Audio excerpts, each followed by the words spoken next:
खड़गे जी ने कहा था जहरीला सांप। हाल ही में और एक कांग्रेस नेता पवन खेड़ा के खिलाफ गुवाहाटी में दर्ज एफआईआर इसी प्रवृत्ति पर लगाम लगाने की दिशा में एक और उदाहरण बनकर उभरी। खेड़ा और आसाम कांग्रेस प्रमुख गौरव गोगोई द्वारा आसाम के मुख्यमंत्री हेमंत बिस्वा शर्मा की पत्नी पर विदेशी पासपोर्ट और विदेश में संपत्ति रखने जैसे गंभीर आरोप लगाए गए। इस पूरे घटनाक्रम में एक और दिलचस्प पहलू यह है कि पवन खेड़ा ने जिन जिन देशों के पासपोर्ट का उल्लेख किया उन सभी देशों ने भी इन पासपोर्ट्स को फर्जी करार दिया है।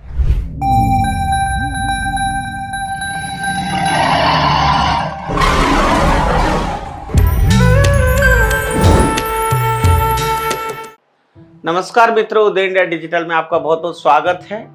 मेरे लास्ट एपिसोड में मैंने जो असेंबली इलेक्शन से बंगाल पे बोला था, बयानबाजी पे बोला था, जहरीला सांप जैसे बयानबाजी पर बोला था, और रोज रोज ऐसे ही बयानबाजी होता है। हम भी कभी कभी परेशान हो जाता है, आखिर कितना हम भी बोले। हम भी आपके सामने ये बात रख के हम खुद ही दुखी हो गए हैं कि आखिर इलेक्शन का समय में कोई कुछ भी कैसे बोल सकता। ठीक है, भारतीय राजनीति में बयानबाजी का मतलब कोई बात नहीं है, लेकिन पिछले जो कुछ साल में एक नया ट्रेंड शुरू हुआ है।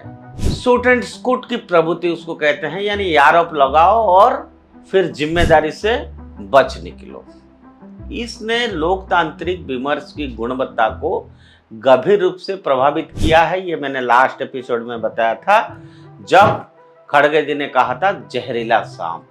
हाल ही में और एक कांग्रेस नेता पवन खेड़ा के खिलाफ गुवाहाटी में दर्ज एफआईआर इसी प्रवृत्ति पर लगाम लगाने की दिशा में एक और उदाहरण बनकर उभरी है। जैसा मैंने कहा था, ये एक ट्रेंड सेट कर रहे हैं। मामला केवल एक व्यक्ति का नहीं था, बल्कि उस राजनीतिक संस्कृति का आईना है, ये भी बोला था मैंने। बिना ठोस प्रमाण के गंभीर आरोप लगा दो, और ये प्रवृत्ति अब उनको कितना अच्छा लग रहा है, न्याय संगत लग रहा है कि बिना सबूत के किसी के खिलाफ कोई एलिगेशन लगा दो। खेड़ा और आसाम कांग्रेस प्रमुख गौरव गोगोई द्वारा आसाम के मुख्यमंत्री हेमंत बिस्वा शर्मा की पत्नी पर विदेशी पासपोर्ट और विदेश में संपत्ति रखने जैसे गंभीर आरोप लगाए गए। ये आरोप न केवल व्यक्तिगत प्रतिष्ठा पर आघात थे, बल्कि देश की सुरक्षा और पारदर्शिता से जुड़े संवेदनशील मुद्दों को भी छूते हैं। ऐसे में जब इन दावों की सत्यता पर सवाल उठे और कानूनी कार्रवाई शुरू हुई, तो यह स्पष्ट संकेत था कि अब बिना प्रमाण के आरोप लगाने की राजनीति को हल्के में नहीं लिया जाएगा। इस पूरे घटनाक्रम में एक और दिलचस्प पहलू यह है कि पवन खेड़ा ने जिन जिन देशों के पासपोर्ट का उल्लेख किया उन सभी देशों ने भी इन पासपोर्ट्स को फर्जी करार दिया है। इसने पहले ही सोशल मीडिया के तमाम लोगों ने पवन खेड़ा के द्वारा दिखाए गए पासपोर्ट्स में तमाम तरह की गलतियां दिखाई थी।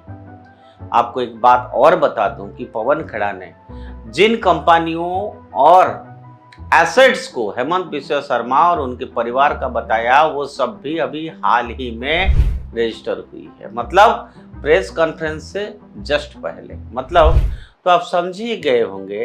खैर, नहीं समझो तो कोई बात नहीं, पवन खेड़ा जल्द ही खुद बता देंगे आपको कि असली बात क्या है। एक बात और बताना तो भूल ही गया था मैंने आपके सामने, पवन खेड़ा को अपनी इस आदत की वजह से अंतर्राष्ट्रीय शर्मिंदगी भी झेलना पड़ सकती है। खेड़ा ने एक पासपोर्ट इजिप्ट यानी मिस्र का यूज किया था।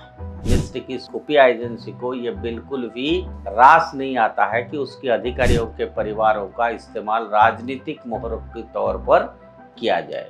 वहां के एक आला अधिकारी ने इस बात की पुष्टि की है कि शर्मा पासपोर्ट कोट अनकोट एक जाली साजी थी, जिसमें उनकी पत्नी की असली पहचान का इस्तेमाल किया गया था। प्रत्यर्पण का अनुरोध आज रात नई दिल्ली भेजा जा रहा है।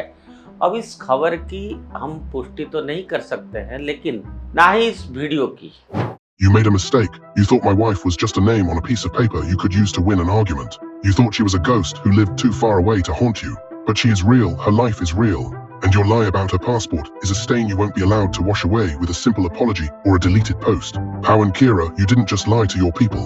You stole the identity of an Egyptian citizen. In my country, we don't call that politics. We call it a crime against the state. My lawyers are done talking. The Egyptian authorities have already opened the file. While you sit in Delhi feeling safe behind your microphones, know this, a team is being briefed right now. They aren't coming to interview you. They are coming to bring you here, to Cairo, to answer for the forgery you used to feed your ambition. You tried to ruin my family, to hurt a politician. Now, I am going to use the full weight of my government to make sure you never forget her name. Check the shadows, Pawan. The Nile is a lot closer than you think. अब हम देखते हैं कि ये इस विषय पर आगे आगे क्या होता है। पवन खेड़ा का ये स्थान से दूसरे स्थान पर भागना, आसाम से दिल्ली, दिल्ली से हैदराबाद, एक अलग ही संदेश देता है। यह केवल कानूनी प्रक्रिया से बचने का प्रयास नहीं, बल्कि उस मानसिकता का प्रतीक है जिसमें आरोप लगाने के बाद जवाबदेही से बचना ही रणनीति बन गई थी। लेकिन आज की व्यवस्था में यह रणनीति कारगर होती नहीं नजर आ रही है। मित्रों, ये जो मामला है ये भारतीय राजनीति के लिए एक महत्वपूर्ण मोड़ भी हो सकता है। यह स्पष्ट संकेत भी देता है कि अब बोलो और भूल जाओ कि राजनीति नहीं चलेगा। लोकतंत्र में अभिव्यक्ति की स्वतंत्रता का अर्थ यह नहीं है कि कोई भी व्यक्ति बिना प्रमाण के किसी पर आरोप लगा दे। कानून का दायरा सबके लिए समान है, चाहे वो सत्ता में हो या अपोजिशन में। अंततः यह कहना गलत नहीं होगा कि पवन खेड़ा का मामला एक उदाहरण बन सकता है, एक ऐसा उदाहरण जो आने वाले समय में नेताओं को ये सोचने पर मजबूर करेगा कि शब्दों को भी कीमत होती है, और जब कानून अपना काम करता है तो शूट एंड स्कूट की राजनीति टिक नहीं पाती है। मित्रों, कभी कभी ये भी लगता है ये जहरीला सांप और ये फर्जी पासपोर्ट का जो एलिगेशन, एसेट्स को लेके आसाम में जो एलिगेशंस लगाए गए हैं, ये सबसे लगता है कि ये लोग फ्रस्ट्रेटेड हो गए हैं। मैं पहले भी बोला है कि आप राजनीति में तथ्य रखिए, सरकार की फेल्योर को गिनाइए, लोगों के लिए क्या करेंगे अपना मैनिफेस्टो को रखिए अपने सामने, लेकिन वो ना करके इधर उधर की बात करते हैं। जो बात करना है वो बात नहीं करते हैं। वोट कैसे मिलेगा, किसको संतुष्टि करना है, तुष्टिकरण की राजनीति, यही सब मुख्य मुद्दा हो गया है। देखते हैं, मैंने कल भी अपना वोटर्स को, मतदाताओं को रिक्वेस्ट किया था 4 राज्यों में, अपने सोच से ये राजनीतिक दल की नीति, नियम, दशा, दिशा, मैनिफेस्टो सब समझ के वोट दीजिएगा। आज के लिए इतना। उदय इंडिया से जुड़े रहिए, उदय इंडिया सब्सक्राइब करिए।